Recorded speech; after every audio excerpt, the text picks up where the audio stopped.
Muli naman ngang naitapik sa Showbiz Now na ni Christopher Min ang issue ng attitude or pag-uugali ni Danielle Padilla. Sa latest update ng Showbiz Now na ay ikinumpara nga nila Christopher Min, si Alden at si Danielle. Narito po ang full update.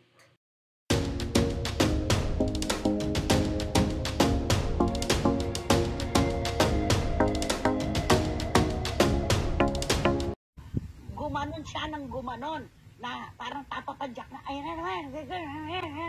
talaga. Yan nga muli ang naging update ng Showbiz Now na sa latest vlog nila kung saan ay pinag-usapan nga ang di umano ay magaspang na ugali ni Danielle at napakalayo nga daw sa pag-uugali ni Alden Richards, kung saan ay naungkat muli ang pagpunta noon ni Danielle Padilla upang dalawin itong si Catherine Bernardo sa shooting ng Hello Love Goodbye, na kung saan tanging si Alden Richards lamang daw ang hindi binati ni Danielle.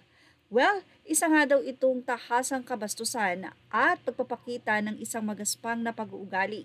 Ayon kay Christopher Min, napakalayo daw ng ugali ni Alden Richards kay Danielle. Si Alden Richards ay sobrang napakarespeto, especially sa mga fans, at yan ay proven na dahil marami na rin talaga ang nagpatunay na sa tuwing magkakaroon ito ng event, hindi po pwedeng hindi siya magpapaunlak ng photo sa kanya mga fans na kung saan ay napakalaki ng utang na loob niya para sa kalagayan niya ngayon.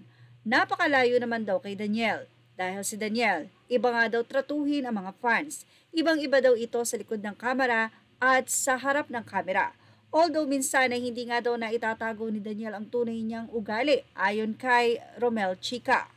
May naging revelasyon pa ang tatlo ayon sa pag-uugali ni Danielle na mayroon daw kolumnista na hindi nagustuhan ni Danielle Padilla ang naisulat dito, kaya naman sinabihan nito ang kanyang mom si Carla na wag na raw itong papupuntahin sa bahay dahil ayaw na raw nitong makita ang pagmumukha ng kolumnista.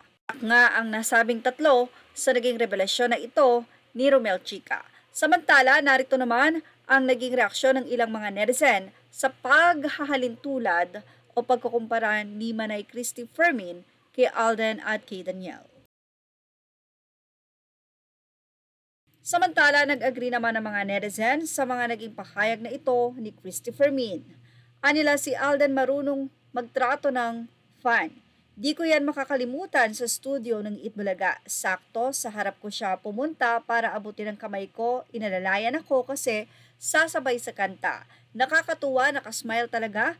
Marami na rin akong nakitang artista na kaharap ng mukhaan, pero kahit ngiti, napakamahal lalo na at kasikatan. Si Alden, hindi talaga. Alden is a very humble man at may respeto kahit kanino mo sa iharap. Siya ang artistang magtatagal sa showbiz kahit ilang taon pa ang lumipas. Gabay ng nanay ang guide niya sa heaven angel niya, more blessings to come, and sana matagpuan niya ang tamang babae na maiintindihan ng fieldwork niya. God bless you, SNN. Say naman ng ilang netizen kay Danielle, si Danielle napakayabang, grabe. Saan pa ba magmamana? Wala nang babagsak na yan, may attitude pala ang Danielle na yan. Ito naman ang isang patotoo ng isang netizen mula sa Canada sa encounter niya kay Danielle. Aniya, dito nga sa Canada, napaka-isnabero niyang si Danielle. Hindi man lang marunong ngumiti. Ang kala mo pinagsakloban ng langit lagi. Nakasibangot, nanonood kami sa concert nila dito ni Catherine. Harapan pa naman kami at nakapunta ng backstage before the concert. Si Catherine todong ngiti na at konting usap, pero biglang tinawag ni Danielle at pinapasok na sa room. After ng concert, hindi na kami bumalik sa backstage. Ang taas ng tingin niya sa sarili, never naging humble. Ngayon, lagapak siya sa simento, hindi lupa. Noon pa man nakita ko na ang araw niyang hindi maganda or ang aura niyang hindi maganda. Ang bigat sa pakiramdam. Pag di siya magbago, matatapos agad ang karir niya ng maaga. Buti pa si Alden, konting ngiti lang, kala mo ang saya-saya niyang talaga. Kasi ang dimple grabe. Tsaka ang aura ni Alden noon pa man, ding nag-uumpisa pa siya parang full of sunshine in spring weather. Ganun din si Kat, pero may konting kabigatan lang sa kanya. Yun lang. Iusap naman ng ilang netizen na ayon sa kanila, sana naman daw ay tigilan mo, Miss Fermin, ang paninira kay Danielle. Nakakasama. Bakit kayo ba malinis na tao? Ang dami niyong sinasabi sa ugali ng ibang tao. Kayo po, say naman ng isa, Siya mismo ang sumira sa sarili niya. Dakilang mayabang, self-righteous at mapagkunwari. I hope he will change. Huwag siyang gumaya sa nanay niya.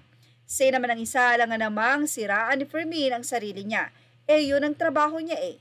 Ang isa naman ay sinabing lahat ng mga tao ay may dumi. Pero wag naman ng ganyan na okay na yung relasyon mo tapos many times ka pang magloko. Ang sakit nun. O ang sakit yon sa utak ni Guy. Thank you for watching Showbiz Snob. Images are all credit to the rightful owners. Please like, share, and subscribe.